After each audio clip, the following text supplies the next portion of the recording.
Before Egypt fell, before the Nile changed forever, there was one man who saw what others could not see.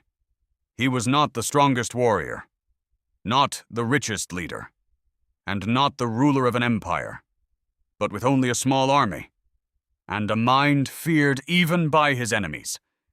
He crossed the desert, walked into Egypt, and changed history forever. This is the story of Amr ibn al-Aas. Amr ibn al-Aas was born in Mecca, during a time when Arabia was divided by tribes, tijarataha, and endless conflict. From a young age, he was different.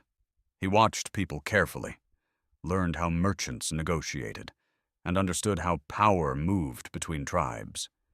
As he grew older, Amr became known for something far more dangerous than strength: intelligence. He was calm, careful, and highly persuasive. The leaders of Quraysh trusted him with difficult missions, and soon he became one of the most respected men in Mecca. But when Islam began spreading across Arabia, Amr opposed it fiercely. He believed the new religion threatened the power of Quraysh, and when Muslim refugees escaped to Abyssinia, Amr traveled across the sea himself, hoping to convince the Negus to send them back. But something unexpected happened. Inside the royal court, Amr witnessed justice, honesty, and a faith unlike anything he had seen before. For the first time, doubt entered his heart. Years passed, and Islam continued growing stronger. The old world of Arabia was changing. Eventually, Amr made the decision that would change his life forever. He traveled toward Medina and accepted Islam. The man who once fought against the Muslims became one of their greatest commanders. The Prophet Muhammad recognized Amr's intelligence immediately, and soon he was trusted with military leadership. During the expedition of Dat al-Salasil, Amr proved something extraordinary. He understood that battles were not won by strength alone, but by patience, discipline, and strategy.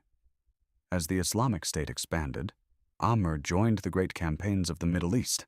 He fought in Palestine, faced the Byzantine Empire, and gained experience in some of the most dangerous battles of his time. Then, a new idea entered his mind: Egypt. At that time, Egypt was one of the richest lands in the world, protected by powerful Byzantine fortresses, crossed by the Nile, and defended by a mighty empire. Most men saw Egypt as impossible to conquer, but Amr saw opportunity. He believed Egypt could become one of the greatest lands of Islam. So he traveled to the Caliph Umar ibn al-Khattab and argued for the invasion. Eventually, permission was granted, but the army was small. Very small. Only a few thousand soldiers crossed the Sinai Desert beside him. The journey was brutal. Heat, exhaustion, endless sand. But Amr continued forward. When the Muslim army reached Egypt, the real challenge began. Massive Byzantine fortresses blocked the roads. The enemy army outnumbered them heavily. And yet, Amr remained calm. He studied the land carefully, moved his army strategically, and avoided unnecessary losses. The siege of Babylon Fortress became one of the most important moments of the campaign.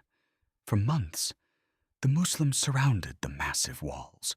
The battle was difficult, supplies became limited, and the future remained uncertain. But eventually, the fortress fell, and the road to Alexandria opened. One city after another surrendered, and slowly, Egypt itself began changing forever. But Amr ibn al-As was not interested in destruction. He wanted stability, order, and a future for the new Islamic province. Near the Nile, he founded a new city, Fustat, the first Islamic capital of Egypt. And there, he built the Mosque of Amr ibn al-As. the first mosque in all of Africa.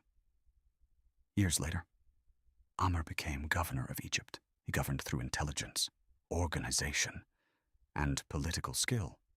Even his enemies respected his mind.